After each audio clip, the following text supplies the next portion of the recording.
Central Vista पे मोदी जी हिंदू राष्ट्र बनाने की जो बात करते हैं वो बन रहा है? देखिए, पहली बात, सबसे पहला जो आपका सवाल है कि मैं बीजेपी का विरोध करता हूँ। देखिए, मैं खाली बीजेपी का विरोध नहीं करता हूँ, मैं देश की हर वो ताकत जो देश के बेरोजगारों को रोजगार नहीं देना चाहती है, जो देश के युवाओं को अनसुना कर रही है, युवाओं की आवाज को दबाने का प्रयास कर रही है, जो देश के बच्चों को शिक्षा से महरूम करने की कोशिश कर रही है, देश के बच्चों को शिक्षा से दूर कर रही है, स्वास्थ्य सेवाओं के नाम पे जो छल कपट देश की जनता के साथ हो रहा है, जो भी पार्टी, जो भी पॉलिटिकल पार्टी या जो भी नेता जनहित में नहीं काम करेगा, मैं उसका विरोध ऐसे ही खुले मन से करता हूँ। और दूसरी बात जो आपने बोला, नेशनल एम्बलम की बात आपने करी, अशोका स्तंभ की बात आपने की कि उसको बदला गया, यकीनन बदलने के साथ साथ उसको हिंदू रीति रिवाज से बाकायदा उसका उद्घाटन किया गया, उसका स्थापना की गई उसकी। जी, देखिए, एक छोटी सोच को प्रदर्शित करती है जिस तरीके से पूरे राष्ट्र में हर व्यक्ति का योगदान है। अगर 70 साल में देश 75 साल में आज यहाँ पहुँचा है, तो देश में रहने वाले हिंदू, मुस्लिम, सिख, ईसाई, दलित, सब हर वर्ग के लोगों का योगदान रहा है। ये जो संपत्तियां बनी, जो आज बेची जा रही हैं, वो संपत्तियां कांग्रेस ने नहीं बनाई। देश के जो लोग बुजुर्ग हो चुके हैं, 60-70 साल की उम्र में जो लोग पहुंच चुके हैं, उन लोगों ने मेहनत करके बनाई थी ये। तो ये किसी एक पार्टी की देन नहीं थी। और आज भारतीय जनता पार्टी क्यों सत्ता में आई है? क्योंकि कांग्रेस का फेलियर, कांग्रेस के फेलियर की वजह से। और दूसरी बात जो आपने बात की, अब आपका जो मुद्दा है नेशनल एम्बलम के साथ जो छेड़खानी की जा रही है, हम आज जो समय देख रहे हैं, एक बड़ा ही दुर्भाग्यपूर्ण समय चल रहा है जब राष्ट्र प्रतीकों के साथ छेड़खानी की जा रही है। इससे पहले भी नरेंद्र मोदी जी राष्ट्र प्रतीकों के साथ छेड़खानी कर चुके हैं, जब उन्होंने तिरंगे पर हस्ताक्षर किए थे। शायद आपको पता होना चाहिए, जब आप इतने बड़े पद पर होते हैं तो आप किसी भी चीज के साथ में, राष्ट्र चिन्ह के साथ में आप छेड़खानी नहीं कर सकते हैं। आप मोर को पालतू नहीं रख सकते हैं, वो हमारा राष्ट्रीय पक्षी है। आप अगर उसको दाना खिलाते हैं तो और बात है, लेकिन अगर आपने उसको बंधक बना के रखा है पक्षी को, तो यकीनन राष्ट्र चीजों के साथ, राष्ट्रीय चिन्हों के साथ छेड़खानी है। अब मैं भारतीय जनता पार्टी की बात करूं, क्यों विरोध करता हूं?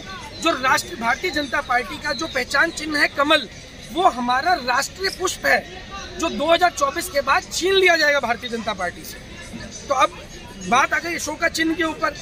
यकीनन ये बड़ा ही दुर्भाग्यपूर्ण हुआ है, जो भी हुआ है, जो हो रहा है वो बहुत दुर्भाग्यपूर्ण हो रहा है। लेकिन आज मैं मानता हूं कि देश की जनता जब चुपचाप घर में बैठी है और वो इस चीज़ों को सहन कर रही है, तो इससे देश तोड़ने वाली ताकतों को बल मिल रहा है। और हमें चाहिए, देश की जनता को चाहिए कि आज वो समय आ चुका है, घर से बाहर निकलना होगा, आपको अपनी आवाज़ बुलंद करनी होगी।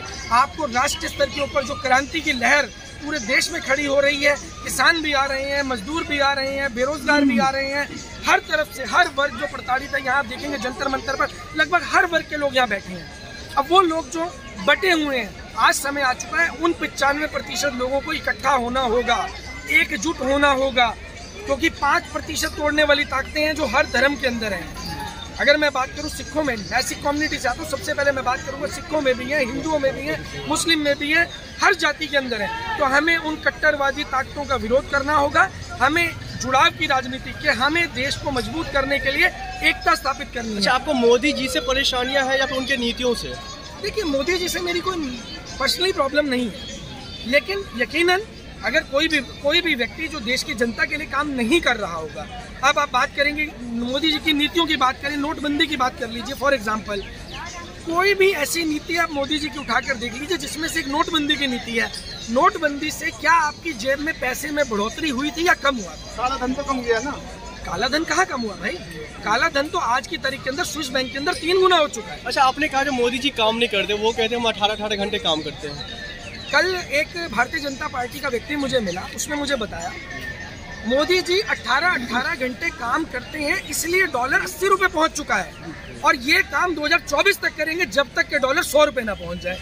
तो देखिए, ये तो उनका मानसिक स्तर है कि उनको ये नहीं मालूम कि डॉलर के बढ़ने से नुकसान होता है या फायदा होता है। उनको केवल मोदी जी को सही साबित करना है। और हम बात करते हैं कि अगर डॉलर का प्राइस नीचे आएगा तो हम मोदी जी की तारीफ भी करेंगे, उसमें समस्या क्या है? हमें बात करनी है मुद्दों के ऊपर, राष्ट्रहित के मुद्दों के ऊपर, जनहित के मुद्दों के ऊपर, गरीब की थाली में रोटी पहुंचाने के मुद्दे के ऊपर। गरीब के बच्चे को कैसे शिक्षा मुफ्त मिले, इस मुद्दे के ऊपर हमें बात करनी है। वो तो वही अमित शाह जो बोल रहे कि 30-40 साल तक जब तक बीजेपी नहीं रहेगी विश्वगुरु नहीं बनेगा भारत। देखिए, अगर इस हिसाब से विश्वगुरु बनेंगे तो आज हम भुखमरी में विश्वगुरु बन चुके हैं, बेरोजगारी में भारत आज विश्वगुरु बन चुका है, कंगाली में भारत विश्वगुरु बनने वाला है। और मैं ऑलरेडी, जैसे मैंने आपके कुछ साथियों को बयान भी दिया था कि आज जो भारत की स्थिति है, हम नरेंद्र मोदी जी से हाथ जोड़ कर विनती कर रहे हैं कि भारत को बचा लीजिए।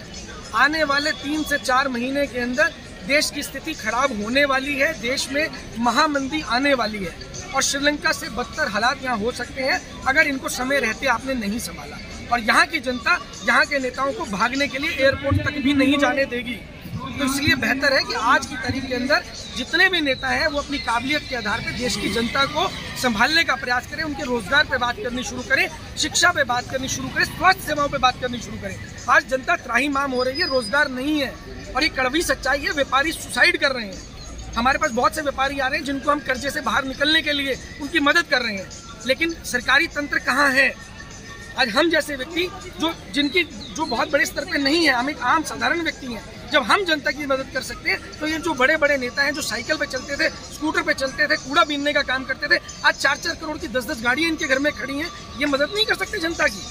अच्छा, आपने जैसे कि हाल ही में अभी नई डिक्शनरी जो है जारी की है सरकार ने, उसमें आपत्तिजनक जो भी शब्द हैं, जैसे कि झूठा शब्द हो गया, भ्रष्टाचारी शब्द हो गया, ऐसे तमाम शब्द हैं जिनको बैन किया गया है, उस पर आपका क्या मानना है? देखिए, झूठा बोले, भ्रष्टाचारी बोले, जुमलाजीवी बोले, इन शब्दों को पार्लियामेंट में जाने से तो बैन लग गया, लेकिन झूठे लोग पार्लियामेंट में जा सकते हैं, बोलने वाले जुमलाजीवी पार्लियामेंट में जा सकते हैं, भ्रष्टाचारी पार्लियामेंट में जा सकते हैं। तो जरूरत इन शब्दों को बैन करने की नहीं थी, ऐसे नेताओं को बैन करने की जरूरत थी जो झूठे हैं, भ्रष्ट हैं, जुमलाजीवी हैं, जो इस तरीके का प्रयास करते हैं, जो जनता को केवल और केवल ठगने का प्रयास करते हैं।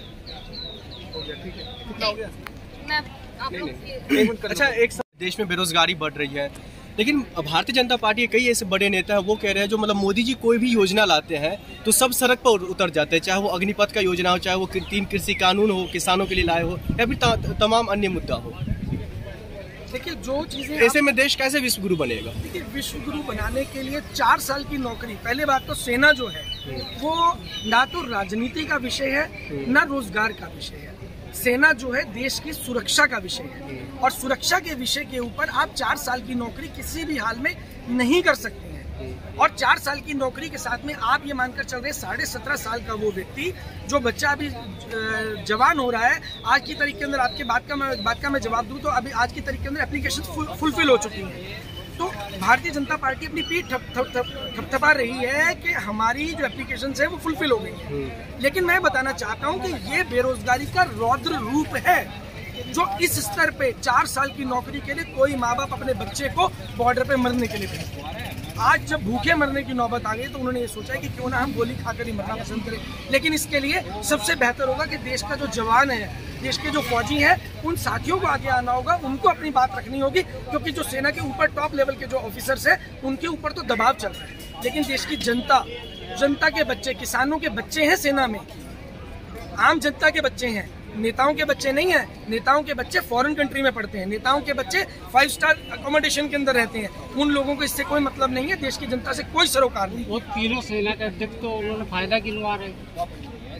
देखिए, आपको मैं बता देता हूँ, बिपिन रावत जी की हत्या हुई, कहते हैं एक्सीडेंट हुआ, लेकिन इसकी जांच होगी, 2024 में इसकी जांच होगी।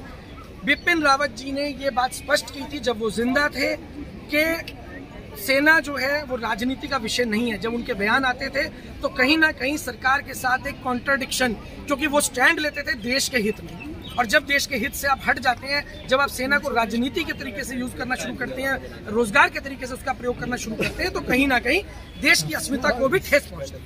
ठीक है, थैंक यू।